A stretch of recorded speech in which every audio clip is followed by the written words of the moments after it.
இன்றைக்கி நாம் என்ன வீடியோ பார்க்க போகிறோம் அப்படின்னா, இந்த மொபைல் பாருங்கள். இது வந்து தண்ணிக்குள்ளே விழுந்து ஒரு வருஷம் ஆகிட்டு. ஆனால் வந்து இது வந்து கடையில் கொடுத்ததுக்கு இதெல்லாம் தூர போடுங்க, இது ஒர்க்கே ஆகாதுன்னு சொன்னக்கூடிய ஒரு மொபைலாம். இதை வந்து என்கிட்ட வந்து தந்தாங்க. சரி நாம் பிரித்து பார்ப்போம், என்னென்ன கம்ப்ளைண்ட் இருக்குது, சரி பண்ணி பார்க்கலாம் அப்படின்னு சொல்லி சரி பண்ண போகிறேன். பாருங்கள், இது வந்து என்னென்ன பண்ணுறேன்னு பாருங்கள். முதல்ல இதில் பேக் சைடு பார்த்தீங்கன்னா நிறைய ஸ்க்ரூ இருக்கும். முதல்ல எல்லா ஸ்க்ரூவையும் வந்து நீங்கள் வந்து ரிமூவ் பண்ணிடணும். இதில் பார்த்தீங்கன்னா இதெல்லாம் ஸ்க்ரூ எல்லாம் முந்தையே போயிட்டு ஒரு ஸ்க்ரூ மட்டும் தான் இருந்துச்சு. சரி வாங்க பார்த்துடலாம். இப்போ பாருங்கள், தண்ணிக்குள்ளே உளுந்து அப்படின்னாலே உங்களுக்கு முதல்ல பார்க்க வேண்டியது வந்து இந்த போர்டில் எல்லாம் ஒயிட் கலரில் இருக்கும். போர்டெல்லாம் ஒயிட் கலரில் இருக்கும். அதனால் வந்து ஒயிட் கலர் இருந்தாலே நீங்கள் தண்ணி விழுந்துன்னு நினச்சிடுங்க, அவ்வளோதான். இந்த பேட்ரி வந்து நம்ம இப்போ எல்லா மாடலுக்கு வந்து பேட்ரி ரிமூவ் பண்ணுவோம். இந்த மாடல் பார்த்திங்கன்னா பேட்ரி வந்து அதிலே அட்டாச் மாதிரி இருக்கும். அதுக்கு பதிலாக அந்த போர்டை வந்து வெளியே எடுத்துக்கலாம். நம்ம இப்போ அந்த போர்டில் நிறைய ஸ்டிப் இருக்கும்.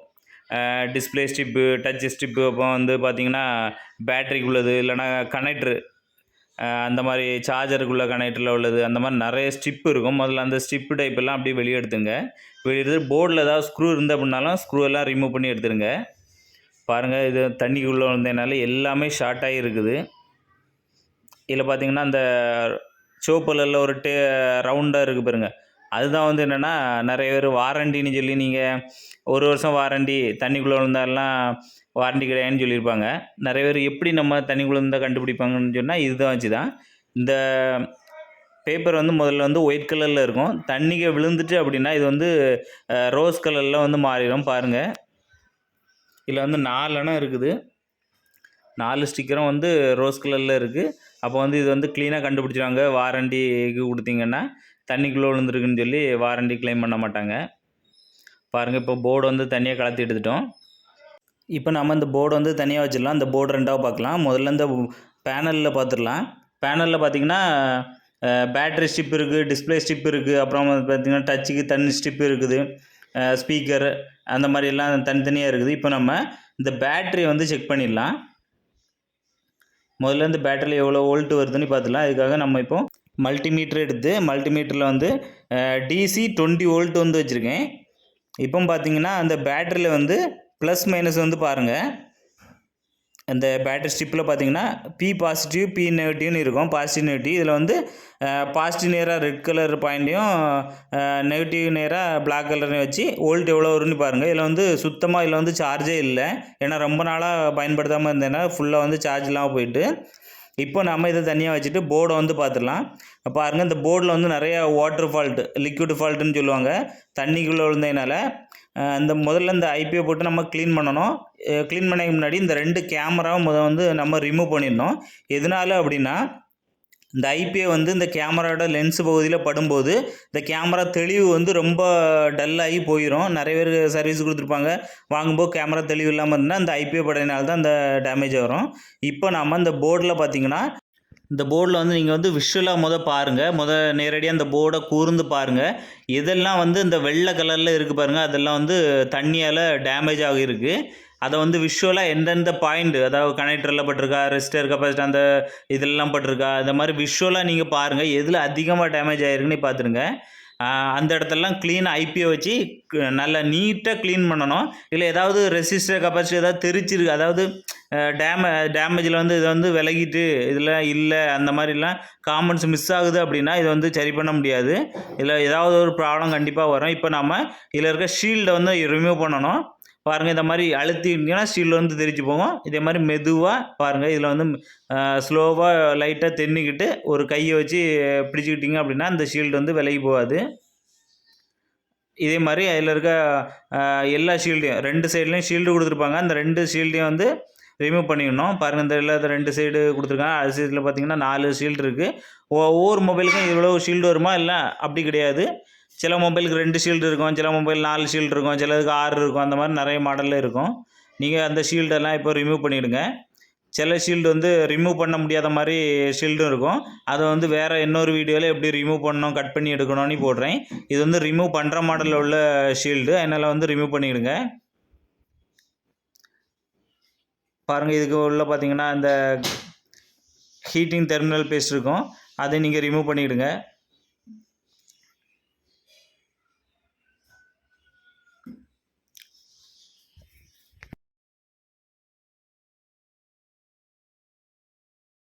இப்போ நாம் இந்த போர்டில் ஷீல்டெல்லாம் ரிமூவ் பண்ணதுக்கப்புறமா இதில் வந்து போர்டை வந்து ஐபிஏ இல்லைனா பெட்ரோல் வச்சு நம்ம இதை க்ளீன் பண்ண போகிறோம்.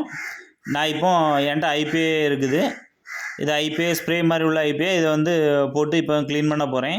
2 பக்கமாக வந்து நம்ம க்ளீன் பண்ணணும்.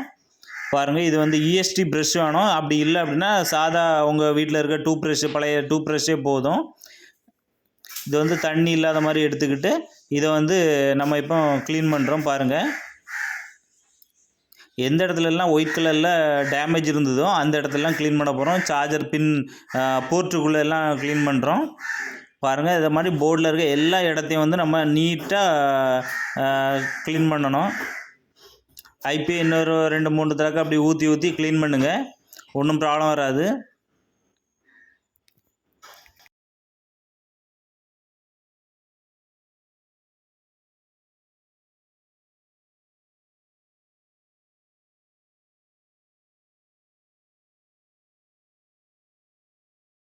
நாம் இப்போ இந்த பக்கத்தை வந்து நல்லா க்ளீன் பண்ணியிருக்கோம்.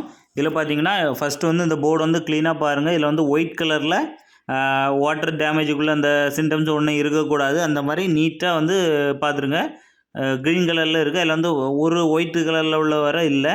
அந்தளவு நீட்டாக வந்து க்ளீன் பண்ணுங்கள். இதில் மேலே பார்த்தீங்கன்னா மைக் இருக்குது, அதுக்குள்ளே ஐபிஏ ரொம்ப உள்ளே போகாத மாதிரி நீங்கள் வந்து பார்த்துருங்க, இல்லைனா மைக் ப்ராப்ளமும் வரும். இதை பற்றி தெளிவாக வந்து 2-3 வீடியோவில் வந்து நான் உங்களுக்கு சொல்கிறேன். இப்போ நாம் ஒரு பக்கத்தை வந்து நல்லா க்ளீன் பண்ணியாச்சு. சார்ஜ் போர்ட்டில் வந்து பின் பாருங்கள், 5 பின் இருக்கும். அந்த 5 பின் வந்து நல்லா க்ளீனாக ஷார்ட் இல்லாத மாதிரி க்ளீன் பண்ணிவிடுங்க. வேறு ஒவ்வொரு முறை பார்த்துருங்க, ஒவ்வொரு இடத்துலையும் ஒயிட் கலரில் ஜாயின் இருக்குது அப்படின்னாலும் நல்லா க்ளீன் பண்ணிடுங்க. அதுதான் ஷார்ட் சர்க்யூட்னு சொல்லுவாங்க. இதனால தான் மொபைல் வந்து ப்ராப்ளம் வரும், ஹீட் ஆகும், அந்த மாதிரி நிறைய ப்ராப்ளம் வரும். அதனால் லைட்டாக வர ஒயிட் கலர் இல்லாமல் பாருங்கள். இப்போ அடுத்த பக்கத்தை நாம் வந்து க்ளீன் பண்ண போகிறோம். இதுக்காக அடுத்த பக்கத்துலேயும் ஐபிஏ ஊற்றி அதே மாதிரி நம்ம இப்போ க்ளீன் பண்ண போகிறோம். நான் இந்த வீடியோ வந்து ஸ்கிப் பண்ணி விட்றேன். நீங்கள் வந்து தெளிவாக இது பண்ணுங்கள், ஏன்னா வீடியோ லென்த்தாக போகும்.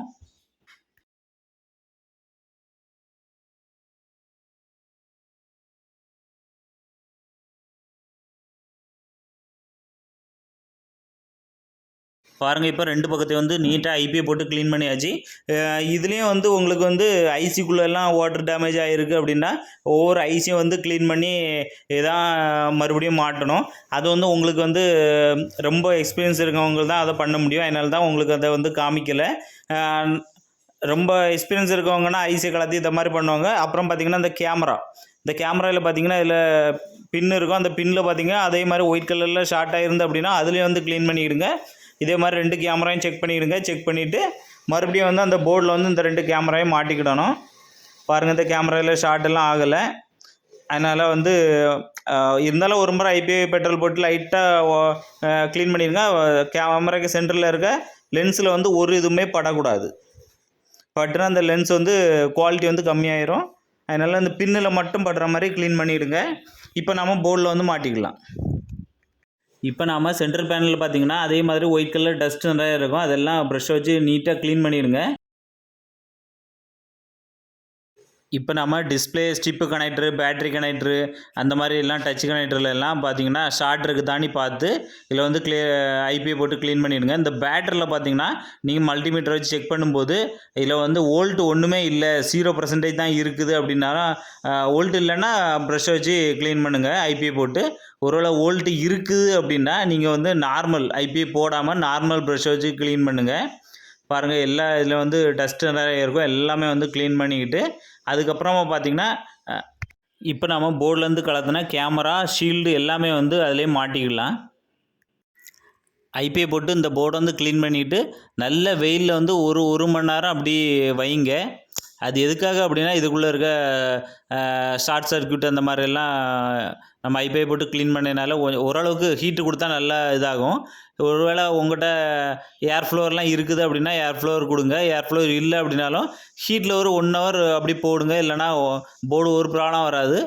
தண்ணி படாத மாதிரி ஒரு இடத்துல வந்து நல்லா ஹீட்டாக இருக்கும்ல, அந்த இடத்துல வந்து அப்படி போடுங்க, ரொம்பவே நல்லாயிருக்கும். நான் இப்போ வந்து இதில் இருக்க எல்லா ஷீல்டையும் அப்புறம் வந்து கேமரா எல்லாமே கனெக்ட் பண்ணியிருக்கேன். கனெக்ட் பண்ணி இப்போ பார்த்தீங்கன்னா சென்டர் கேஸில் வந்து இந்த போர்டை வந்து வைக்க போகிறேன். வச்சுட்டு பார்த்திங்கன்னா இதில் இருக்க ஸ்டிப்பு, டிஸ்பிளே ஸ்டிப்பு, பேட்டரி ஸ்டிப்பு, அப்புறம் என்னென்ன ஸ்டிப்பு நீங்கள் ரிமூவ் பண்ணிங்களோ எல்லாமே வந்து இதில் வந்து கனெக்ட் பண்ணிக்கிடுங்க. பாருங்கள், இது வந்து டிஸ்பிளே ஸ்டிப்பு.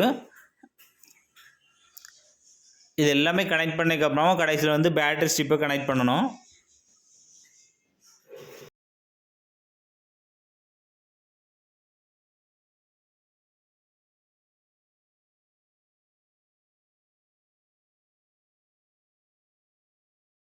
இப்போ நம்ம இதில் இருக்க எல்லா ஸ்ட்ரிப்பையும் வந்து மாட்டியாச்சு. ஏதாவது விட்டுப்பட்டுருக்கான்னு இன்னொரு முறை செக் பண்ணிக்கிடுங்க.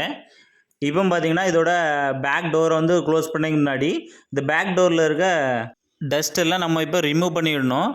அப்போ தான் வந்து ப்ராப்ளம் இல்லாமல் இருக்கும். எல்லா டஸ்ட்டையும் வந்து ரிமூவ் பண்ணிவிடுங்க. இப்போ நாம் டஸ்ட் எல்லாம் க்ளீன் பண்ணியாச்சு. இப்போ வந்து பேக் டோரை வந்து மாட்டிடலாம்.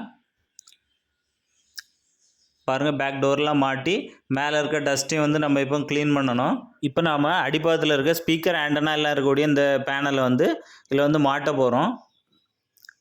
பாருங்கள், இதில் வச்சு ஒரு ப்ரெஸ் பண்ணாலே போதும். ப்ரெஸ் பண்ணதுக்கப்புறமா இதில் இருக்க எல்லா ஸ்க்ரூவையும் வந்து போட்டுடலாம். அப்புறம் வந்து டஸ்ட் எல்லாம் க்ளீன் பண்ணணும். பாருங்கள், இது வந்து தண்ணிக்குள்ளே விழுந்து அப்படியே போட்டனால நிறைய டஸ்ட் எல்லாம் ஆகி ஒயிட் கலர்லலாம் சைடெல்லாம் ரொம்ப இதாக இருக்குது. அதில் நம்ம சுரண்டி அவ்வளோத்தையும் வந்து நீட்டாக ஆக்கிடலாம்.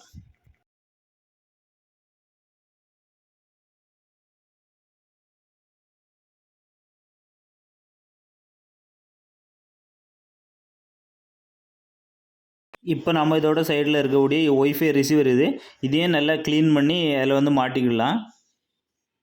இது வந்து ஆண்டனாவும் சில மாடலில் வந்து ஆண்டனா இருக்கும், சில மாடலில் வந்து உள்ளே அட்டாச்சாக இருக்கும். இது வந்து தனியாக கொடுத்துருக்காங்க. இதை வந்து நல்லா க்ளீன் பண்ணிக்கிட்டு கான்டாக்ட் கிடைக்க மாதிரி நல்லா க்ளீன் பண்ணியிருக்கேன். க்ளீன் பண்ணிவிட்டு அந்த சைடில் வச்சு ஸ்க்ரூ போட்டுடலாம். ரிசீவர் வைக்க இடத்துல வந்து வச்சு ஒரு அழுத்திக்கிட போகிறேன். பாருங்கள், அழுத்தி வச்சு இப்போ வந்து இதில் இருக்க எல்லா ஸ்க்ரூவும் வந்து மாட்டிடலாம். டச்சு கிளாஸை வந்து ஐபிஓ போட்டு நீட்டாக க்ளீன் பண்ணிக்கிட போகிறேன். பாருங்கள், இப்போ ஓரளவுக்கு நம்ம க்ளீன் பண்ணியாச்சு. பாருங்கள், பேக் சைடு ஃப்ரண்ட் சைடெலாம் நீட்டாக க்ளீன் பண்ணியாச்சு. இப்போ நாம் இதை வந்து சார்ஜ் போட்டு செக் பண்ணிடலாம். இது பார்த்திங்கன்னா ரொம்ப நாளாக சார்ஜ் இல்லாமல் இருந்ததுனால இது வந்து சார்ஜரில் போட்டு கண்டிப்பாக ஒரு அரை மணி நேரமாவது சார்ஜ் போட்டு வைக்கணும். அப்போ தான் வந்து இது வந்து ஆன் ஆகும். கனெக்ட் பண்ண உடனே இது வந்து சிம்பிளானும் காணிக்காது. அதனால் நீங்கள் வந்து ஒர்க் ஆகலன்னு நினச்சிடாங்க. இது ஒரு அரை மணி நேரம் சார்ஜ் போடணும். பாருங்க, அரை மணி நேரம் சார்ஜ் போட்டேன். இப்போ வந்து ரிமூவ் பண்ணிவிட்டு வந்து ஆன் பண்ணி பார்த்துடலாம்.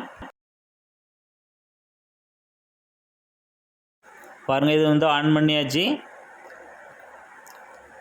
இது வந்து டச் வந்து உடஞ்சிருக்கு. இந்த டச்சு மாற்றுற வீடியோ வந்து அடுத்த வீடியோ வந்து நான் உங்களுக்கு எப்படி இந்த மொபைல்கள்லாம் டச் மாற்றணும் அப்படின்னு டச் அண்ட் டிஸ்பிளே வந்து எப்படி மாற்றுவாங்க அப்படின்னு சொல்லி உங்களுக்கு அடுத்த வீடியோவில் வந்து காமிக்கிறேன். பாருங்கள், நல்லாவே ஒர்க் ஆகுது. இந்த வீடியோ பிடிச்சி அப்படின்னா எல்லாருக்கும் வந்து ஷேர் பண்ணி விடுங்க. அப்போ தான் வந்து எல்லோரும் வந்து தெரிஞ்சுடுவாங்க. இது ஒர்க்கே ஆகாது, தூரம் போடணும் அப்படி சொன்னக்கூடிய மொபைலு இதை வந்து எவ்வளோ சூப்பராக வந்து சரி பண்ணியிருக்கேன் பாருங்கள். சில வந்து ஐசிக்குள்ளே ஃபால்ட் இருந்து ஐசி வந்து ஹீட் ஆகுது அப்படின்னா இது வந்து ஐசியெல்லாம் ரிமூவ் பண்ணி தான் வைக்கணும். அது வந்து உங்களுக்கு கஷ்டம். மேலும் இது போன்ற பயனுள்ள வீடியோக்களை பார்க்கணும் அப்படின்னா கிரியேட்டர் ஜீவாங்க யூடியூப் சேனலை வந்து சப்ஸ்கிரைப் பண்ணி வச்சுருங்க. அப்படியே பக்கத்தில் இருக்க பெல் பட்டன் கிளிக் பண்ணி வச்சுருங்க.